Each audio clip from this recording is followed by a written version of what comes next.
Thinking Aloud. Conversations on the leading edge of knowledge and discovery with psychologist Jeffrey Mishlove.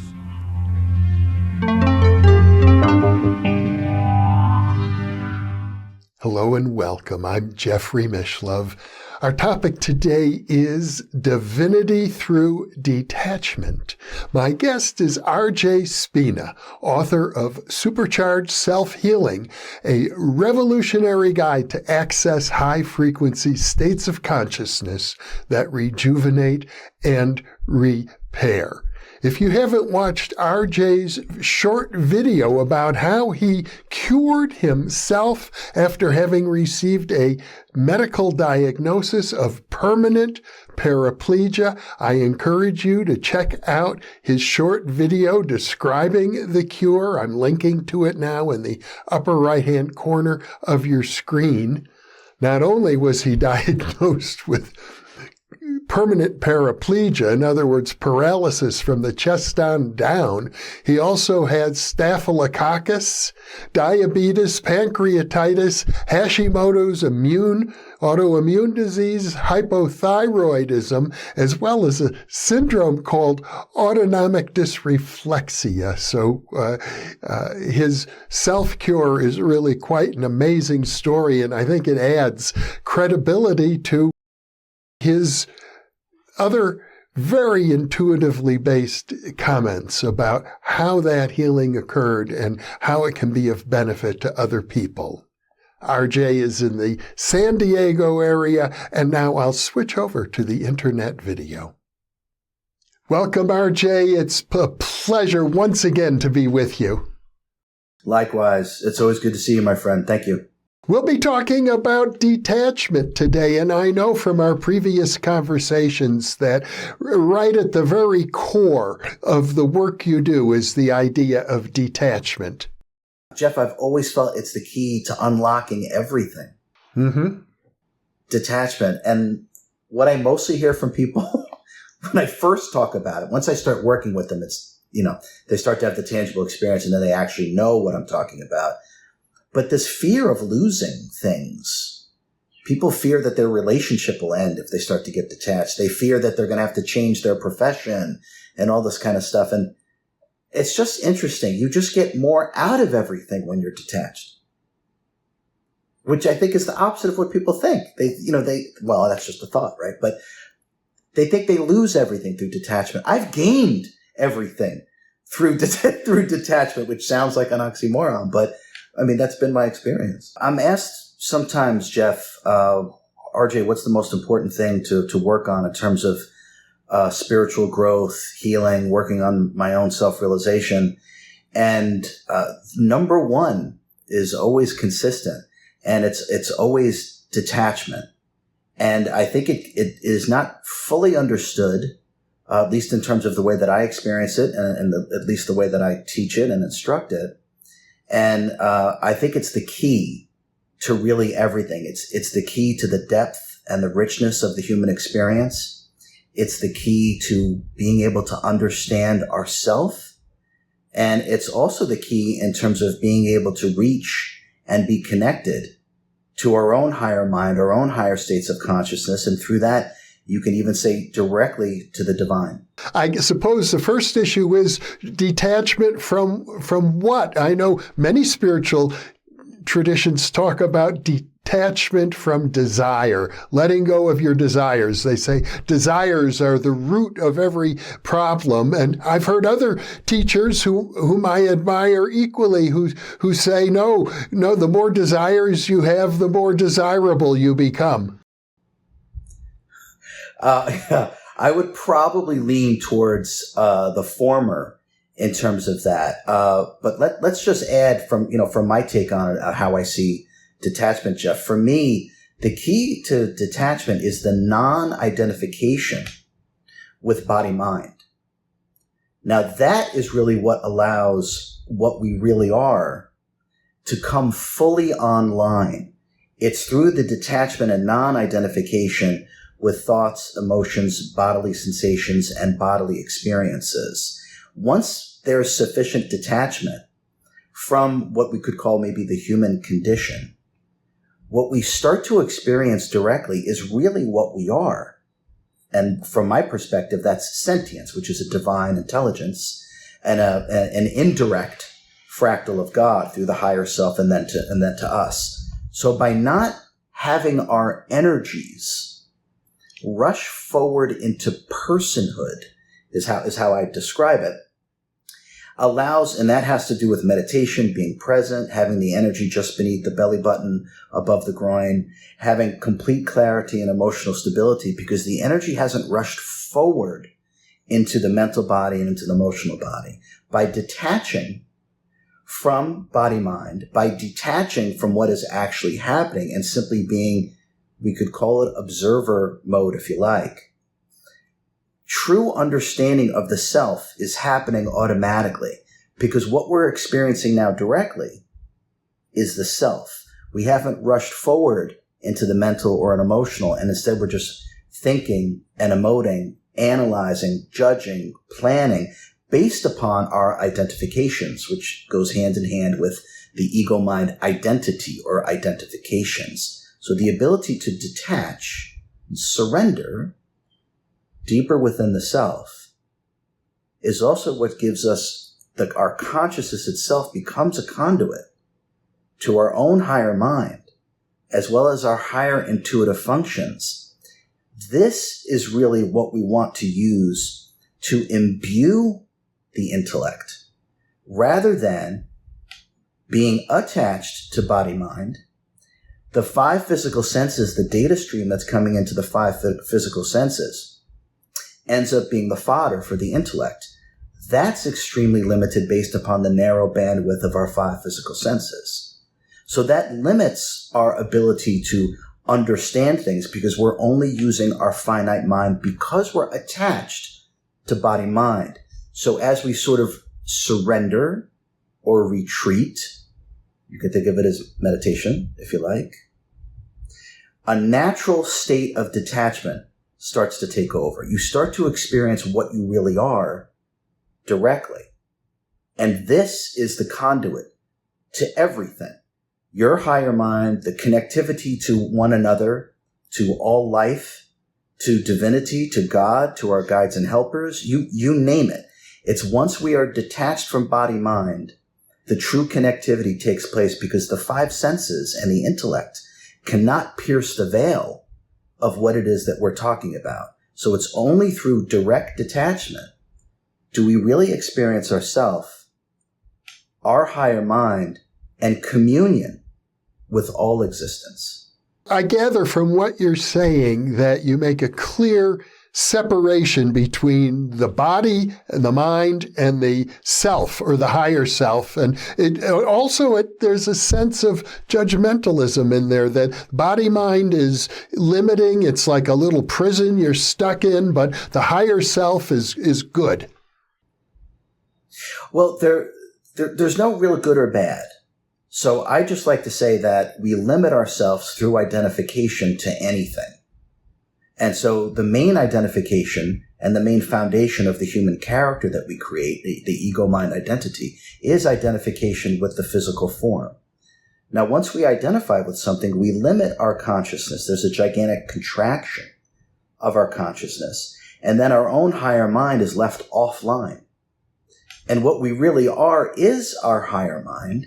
And it's our higher mind that is what's behind the ability to perceive, the ability to understand. It's actually the activities of the higher mind that imbues the intellect, that imbues what it is that we perceive.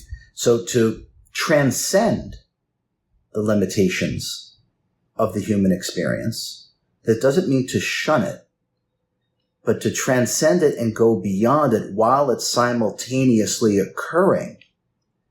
Detachment is really the key in order to do that. And maybe as an analogy, Jeff, if you went to go touch a crystal and you wanted to really understand what that crystal was like, it wouldn't make sense to put on 3 pairs of mittens or 3 gloves and then go touch the crystal.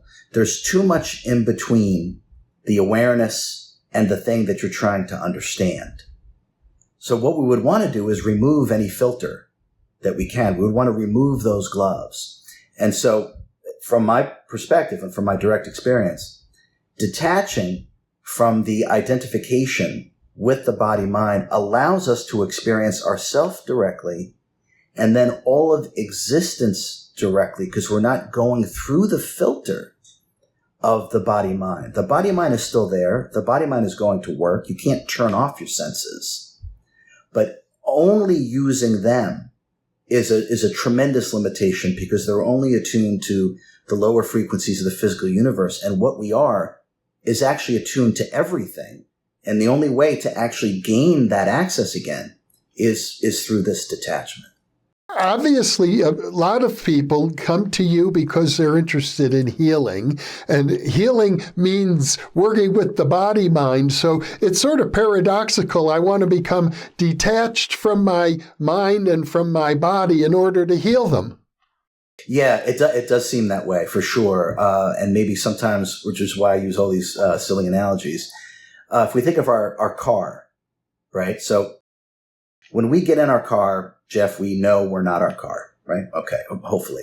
So the other thing in terms of healing, if we get in our car and we recognize or realize, or it's brought to our attention that there's something about the car that isn't working, right? We're very dispassionate about that, and we just get it fixed. We either do it ourselves or we just take it to a mechanic. There's no mentalization or emotionalization or the idea that, oh my God, this is never going to get better. There's no way to have this fixed. What am I going to do? We don't do that because there's a level of detachment, because we know that we're not that vehicle. And then therefore it allows the process of repairing that vehicle to take place.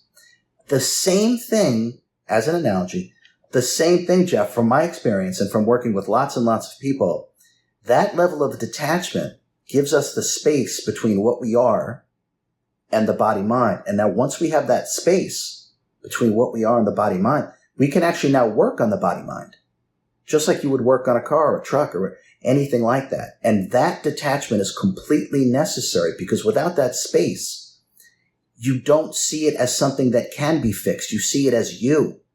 And that's the identification that blocks our own self-realization and our own ability to self-heal, the detachment. And it's kind of like removing the gloves or the mittens. We now have a much direct and better understanding of the body-mind because we are detached from it. There certainly are schools of thought that maintain, particularly in somatic psychology, that that's exactly what we are. We are our body, and that they tend to think disparagingly about the so-called spiritual approaches that might suggest there's something beyond the body. We are all free to believe whatever it is that we want. And I can only talk about, and I only talk about what it is that I experience directly and what it is that I've done with my own body-mind in terms of putting it back together, and my own level of consciousness in terms of what I'm able to access it and realize. For me, I can't do any of the things that I do. It's all predicated upon detachment. If I limited my consciousness to body-mind, there wouldn't be much for you and I to talk about other than what it is my five senses perceive. So it becomes incredibly limited. And through meditation, when done properly, proper meditation annihilates the idea that we're merely human, because you start to experience a set of perceptions and understandings that go way past the five senses and the intellect. And so to me, it's not even a question as to whether we are spirit or soul or consciousness or sentience, I like to say. And this, as a little child, as we've talked about this, I was always outside of my body, looking at my body. I never had to wrestle with the idea that, I am my body mind. No, it's obvious and tangible. And the more that we practice detachment, the more this will become obvious and tangible. And I think, Jeff, if I go on for one more minute here, I think it's completely misunderstood in terms of detachment. So I work with lots of people for healing, but also for self-realization, just in terms of expanding their consciousness, moving their life forward in a more holistic and peaceful way. People think they're going to lose something as they become detached. It's actually just the opposite. You only get to experience the richness and the depth of things when you remove yourself from the identification with it. And then the true majesty and awe of all life and all existence becomes tangible, rather than experiencing it through the filter, the limited filter of the ego-mind identity and the body-mind construct. This is the key to our civilization actually advancing. Because right now we have divided ourselves internally, and of course we now divide the world through the intellect. That is a very specific tool that cuts, dices, fragments, and compartmentalizes. It's the wrong tool to put everything back together in terms of things are eternally whole. And unless you detach from the body-mind, you can never actually realize this or experience this within yourself or within the collective consciousness. Well, I know in your book you have many of what you call shortcuts to help people detach. Let's talk about some of those. Yeah, thanks, Jeff. Yes, it's one of the struggles that we have, all human beings have, is the ability to be present or quiet the monkey mind, right? Thinking.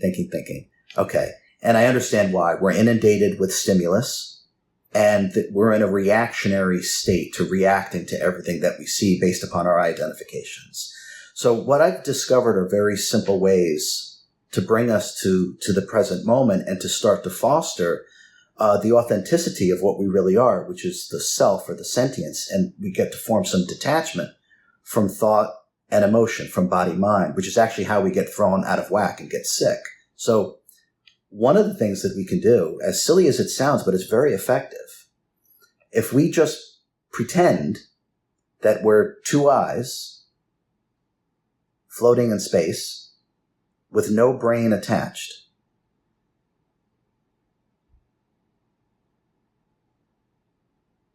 you can't think. You actually can't think, as opposed to I can't meditate. So now in 1 second, we have flipped the whole paradigm around by simply just pretending that your two eyes, perception, awareness, beingness, two eyes floating in space with no brain attached. Now we actually start to get some level of separation from body-mind.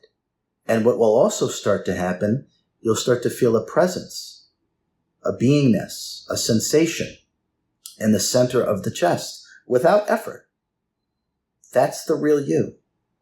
The consciousness is sitting right here. This is just a viewfinder. And another way to look at that, Jeff, most of us are familiar with what a periscope is on a ship, right? Okay, the periscope is kind of just like a viewfinder, telescope, binoculars, however you want to say it, right? And there's no computer attached to the back of the periscope. There's no brain attached to the back of the periscope. Now, who is it that's looking through the periscope? It's the captain who's way down deep in the hull of the ship. We, the sentience, are the captain. And it sits way down deep between the heart and the spine. And this is a periscope.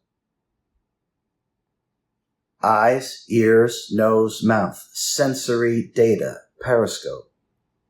Now, when we start to work with that we are the captain residing way down deep in the hull of the ship, and this is a periscope, instant meditation, you can't think, and you're starting to experience the self, consciousness, sentience, directly.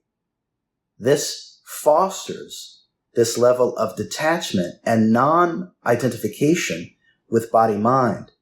And now we're going to become incredibly wiser and more powerful and more compassionate, because all of those things are aspects or attributes of the consciousness itself, not the intellect and not the body-mind. The body-mind doesn't have compassion.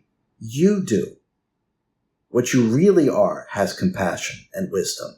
And so it's through detachment or through some of these silly little, what I call magic tricks, real magic tricks, because it moves the energy automatically, we start to have these experiences. And the more that we foster these experiences, the more peaceful, the more loving, the more wise we actually become because we're experiencing it directly.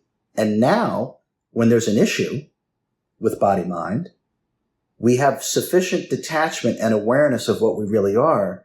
We can work on ourselves just like we would work on the car. The carburetor isn't working, or the starter isn't working, or we have a flat tire, whatever it is. There's detachment.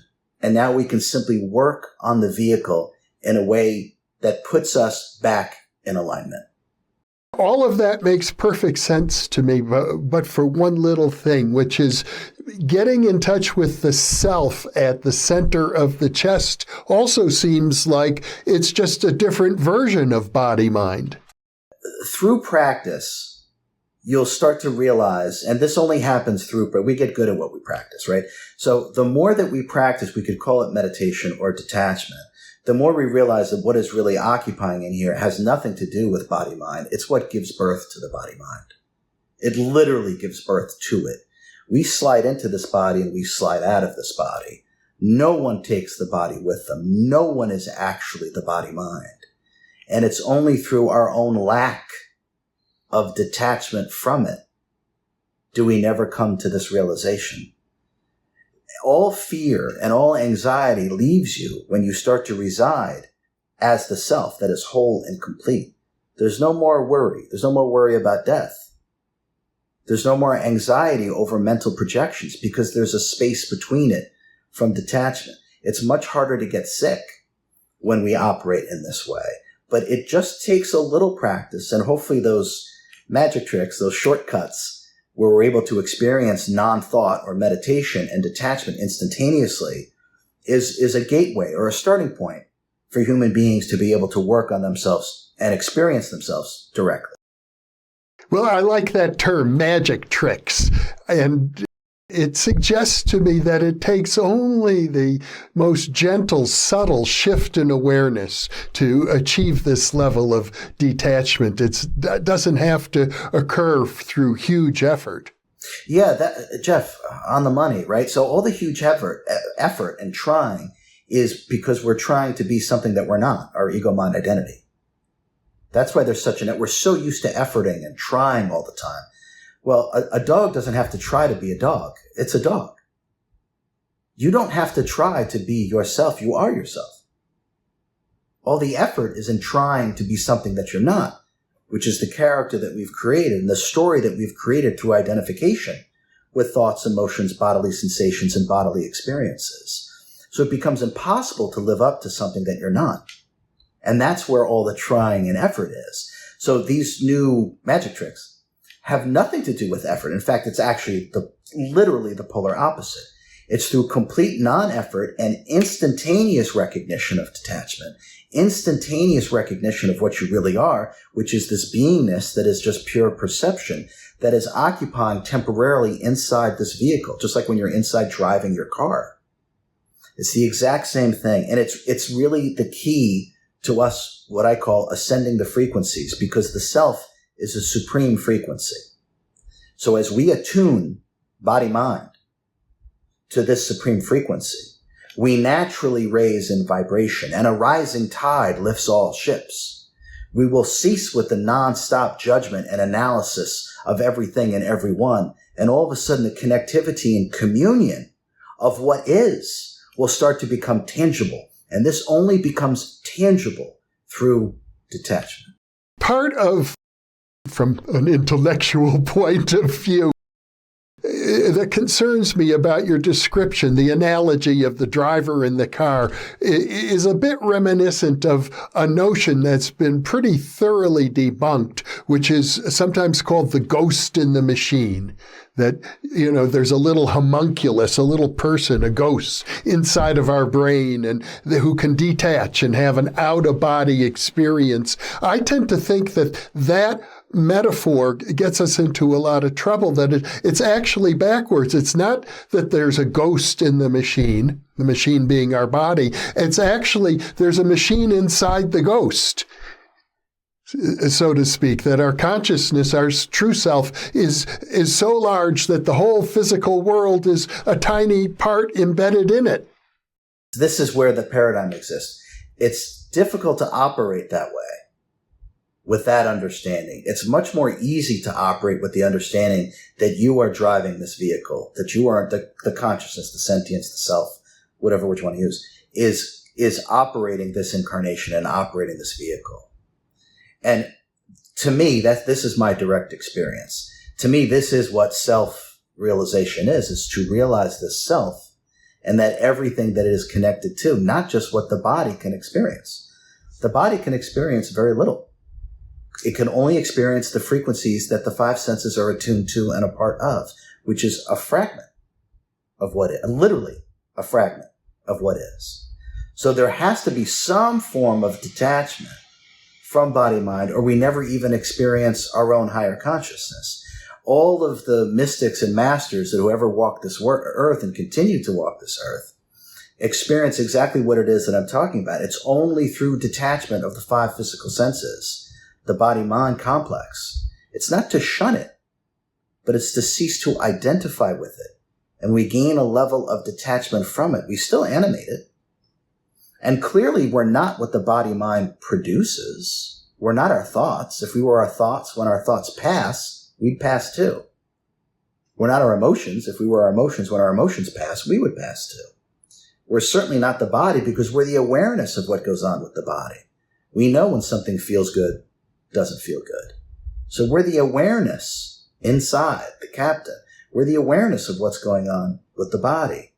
And because we're not the body, we're not the experiences that the body has.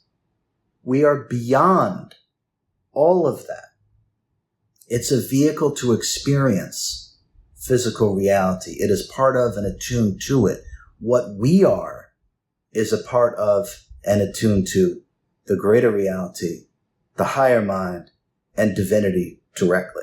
Let's talk about some of your other magic tricks or shortcuts. One that I recall that I liked is imagine yourself being empty as a balloon. And when we do this, our frequency and our vibration starts to rise because we're no longer identifying with anything of the physical. And the physical are the lowest frequencies, what we call the third dimension. And from my experience, it's the third frequency, but that's okay.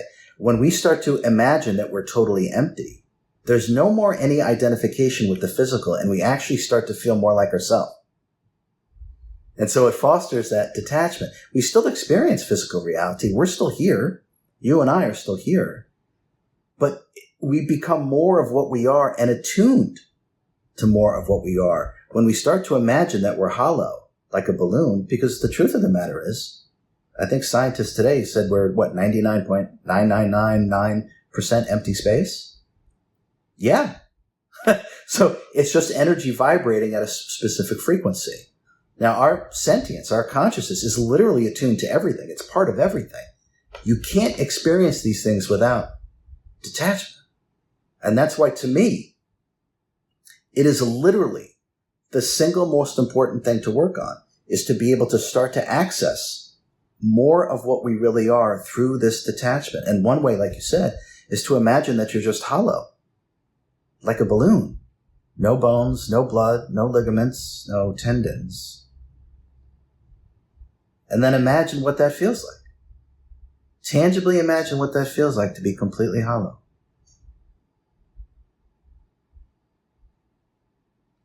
Now the higher mind starts to come online, because we're no longer identifying with the physical form. This is the key to unlocking higher consciousness. This is the key to unlocking our divinity. It's not through attachment to the physical form. It's through detachment, appreciating the physical form, not shunning the physical form, but to realize the truth. You are not this. You are beyond this. You are beyond thought. You are beyond belief. You are beyond concept. You are beyond earthly experience.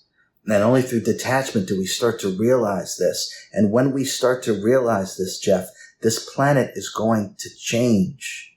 It's not going to change through the intellect. The intellect fragments, compartmentalizes, and divides. It doesn't unify.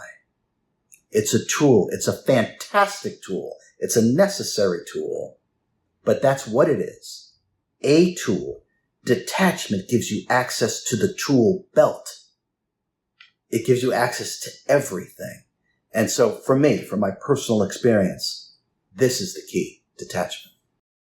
Another one of the exercises, the shortcuts that you have, as I recall, has to do with giving yourself permission to let go of this burden that we sometimes think that we are destined to go through life carrying a kind of heavy sack of baggage. Yeah, exactly. Yeah, I think I call it like the groceries, carrying the groceries around, right? So if we go shopping and we got, one bag of groceries in one hand, another bag, after a while, those grocery bags get heavy, right? Your hands hurt, your shoulders hurt, your neck hurts, your back hurts, legs hurt from carrying all that around, right? Those are all your thoughts, emotions, identifications, experiences, memories, right? We start carrying that around every single moment. It uses up our energy. We exhaust ourselves trying to carry the groceries around, trying to carry all our attachments and identifications around. So the idea, just like you said from the book, Jeff, the idea is just put the groceries down. Just put them down, which requires no effort. No effort. And that's what is so important about, from my perspective, the teachings in this book. They don't require an effort because the truth doesn't require your participation. Lies do. And so we're simply returning to what we really are. It requires no effort, no participation. Put all the ideas, the beliefs, the expectations, the ruminations, the concepts, none of these things which are actually you. These are things you've perceived. And you're the awareness of these things. Just put them down like groceries. Just let go. Give yourself permission to let go. And just watch how much better you feel. How much happier you are. How lighter you are. And watch your sense of self-judgment. And then therefore judgment of others leaves you. It's the key to wisdom and compassion. Because then we see things for what they really are. Another expression of you, another consciousness operating just like you are, trying to do the best that they can. And therefore we can be compassionate towards them because we've put our baggage down. And many people are carrying a great deal of baggage and they're suffering. The best thing we can do is provide an example of what it looks like not to have to do that. And then they can see there is a way out of their own suffering.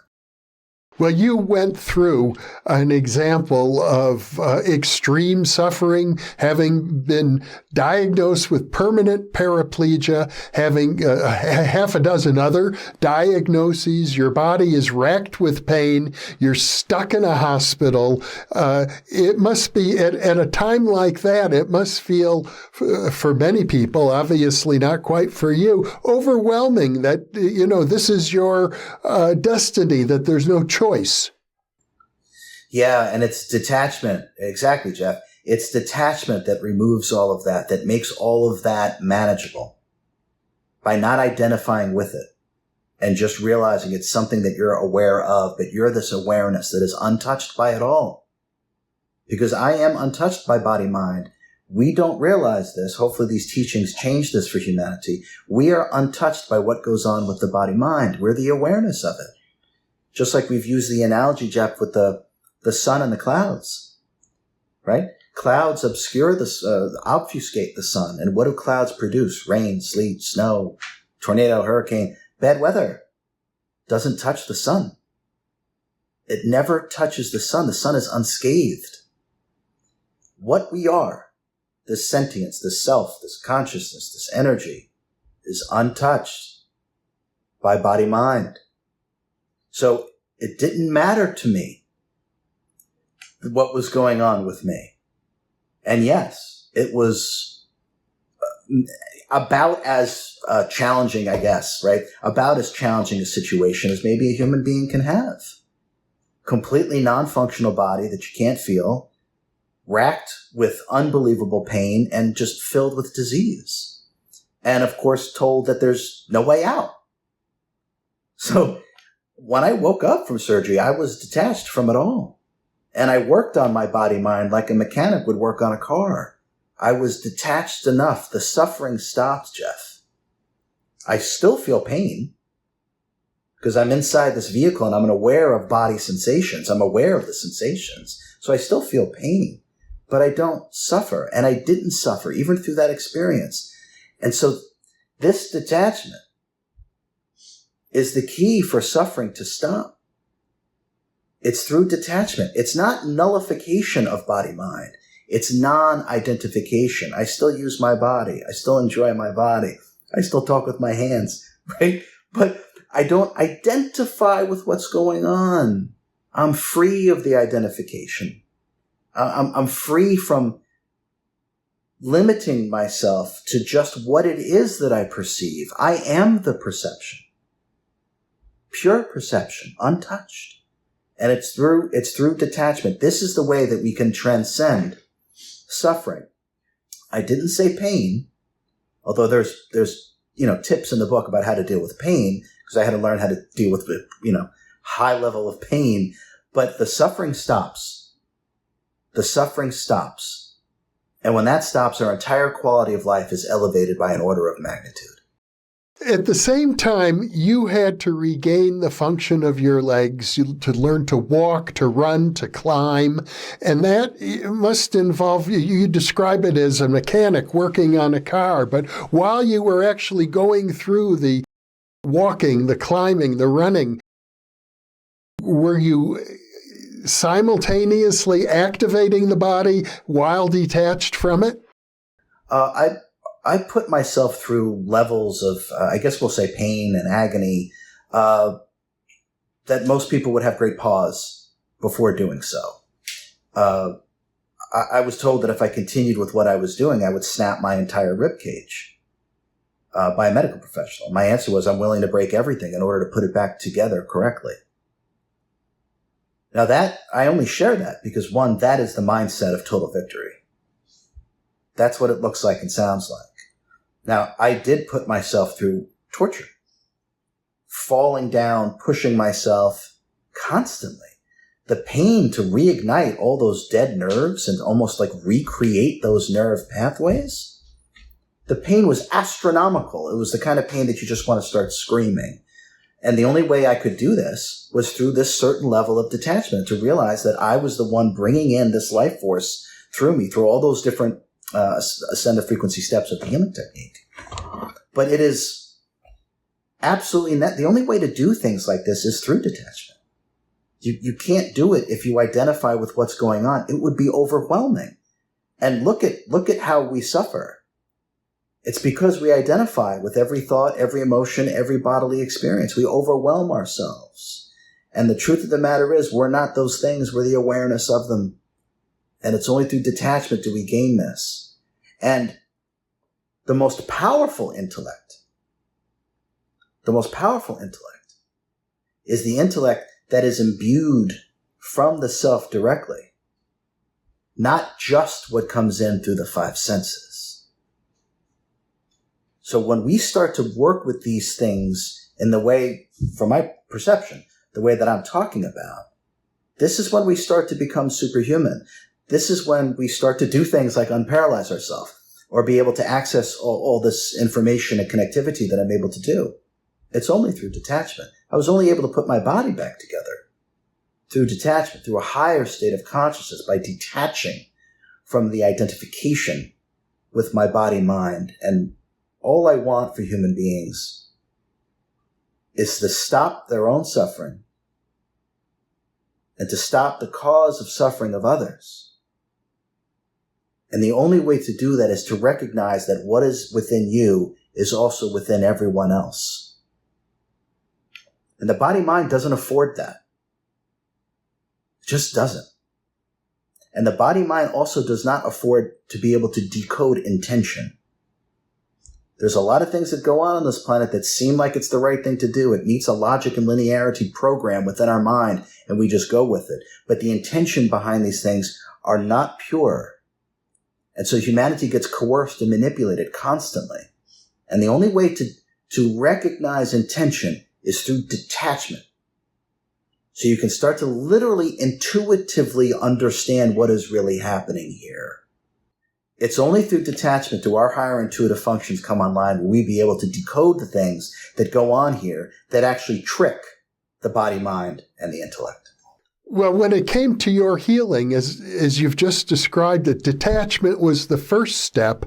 Then you described another step, which you, if I recall correctly, you talked about as a commitment to total victory. Yes. So one of the things in the book I talk about is to know specifically what it is that you're going to achieve. Okay, single pointedness of purpose, bringing all of our higher mind and all of our energy to one single thing. Now, when we do that properly, that one single thing has a far greater chance of coming into manifestation by operating that way. This is how we operate in a powerful way, because all of our mind, our higher mind, our finite mind, our energy, and our body of energy is going towards one thing. So knowing specifically what it is that we're going to achieve, and for me, walking. That's what I wanted to do. I wanted to walk. My hospital room was right by the window. I'd see all the doctors and nurses carrying their Starbucks every day, walking right past me. There's nothing I wanted more than to just stand and walk. Nothing. Absolutely nothing. And in fact, there was nothing in my mind other than I'm going to walk. So the single pointedness of purpose and harnessing, this is the key to success. This is the key to victory. This is the key to transcendence. Because when we harness ourselves this way, we can do anything. And I mean anything. We can unparalyze ourselves. We can talk to God. We can do any of these things. So the single pointedness of purpose is really the key by harnessing ourselves properly. And, Jeff, the precursor, as you just said, is detachment. If you're already attached to a whole bunch of stuff, you can't do this. If you're attached to this belief or this concept or this experience, your energy is already stuck to that. So you cannot harness all of yourself. Detachment is power. It's the opposite of what everything here is the opposite. Detachment is power. You get all your energy back. We become fierce in the best way when we're detached, because we have all of ourself, all of our energy, all of our higher mind, all of our finite mind is now at our disposal. We can do anything. And this is the future of humanity, yet again. At this point in time, having cured yourself of paraplegia, you no longer need to have that purpose as your main focus. I gather your main focus now is the teaching work you do. Yes, exactly. So for me, it's more just to express myself, and through that expression, these understandings, teachings, whatever you want to call them, elevate humanity. They change people's lives. They help people move forward in whatever it is that they have gotten stuck with. So my main focus is just to simply share what it is that I experience tangibly and simply report back in terms of what it is that I understand, what it is that I've done, the things that I've helped other people with. I just simply, it's not that I want to help, Jeff. I want to change everything here. I want to change it. Transformation. Humanity has been shackled by their own ego mind identity, but it has been shackled. And these teachings allow you to detach from those shackles. And they give everyone self-empowerment. They give everyone their power back. And it gives them permission to access their own higher mind and to achieve the things that they want to achieve, even if everyone tells them it's impossible. Because I had very well-meaning, very well-educated people who only had my best interest, for sure, just tell me what I was doing was crazy. It's absolutely impossible. RJ, get your house retrofitted. You're a paraplegic. And take all these medications forever. You're not going to get better. You can't. It's not possible. Everyone said that to me. And it's not the case. And detachment was the first step of this. Well, what a valuable lesson for everyone, and what an incredible goal that you have for yourself to actually transform humanity. That's a tall order. Yeah, probably. Feels right, though. So, as funny as it sounds, I'm just me. I'm just being myself. It's this is me. This is authentic RJ, whoever RJ is. But this is just what I feel is in my heart. I feel this transcendence. Everyone is capable of this. Humanity just hasn't been taught properly. They just haven't been educated properly. And in some ways, maybe they haven't had a tangible example, maybe, of what that looks like. Here, so to speak, incarnate or in a body. And so it's inevitable. I mean, it's absolutely inevitable. And I just want to do the best job I can. That's really all I'm interested in doing. It's all from love. It's all from love. What I share is what's in my heart, literally. And the more that you share love, the more love that you feel. It's just never ending. And so it's joyous to be able to do this. And just to add to that, Jeff, there's a level of, when there's total detachment from ego-mind identity, and part of that is the body-mind, right? Because the foundation of the ego-mind identity is identification with the physical vehicle. When there's real detachment, Jeff, from my experience, you actually feel the life force flowing through you tangibly. And you're compelled or impelled to do what it is that you do. I feel impelled to do these things. I don't think I can stop. I have to work against what flows through me. And it's almost like you're carried. And I think part of this is a state of grace, too. There's no resistance. I'm not trying or efforting. It's just flowing through. And all I need to do is make sure I stay out of the way. That's really it. And when we start to operate this way, Jeff, this planet is going to change. Because it's changed many times before. We've done a whole bunch of the stuff that I'm rambling on and on about. We've done it before, right? We just have amnesia, unfortunately. And so maybe these teachings in this book and all my rambling and on will just spark a remembrance inside of everyone. I feel a very similar calling, a very similar, you use the word impelled. I'm impelled to do what I do here on the media, to shine the spotlight on people like you for very much the same reasons and coming from very much the same place. I resonate with what you're doing, and that's why it's a great joy to have this time with you, and I know we're going to continue. Yes, it's wonderful, Jeff. Thank you so much for allowing me to be on your show over and over again. You and I both really enjoy our interactions, but I can't thank you enough, my friend. It's my great pleasure, and not only for myself, but for the audience as well, RJ. Thank you so much for being with me today. Thank you. And for those of you watching or listening, thank you for being with us.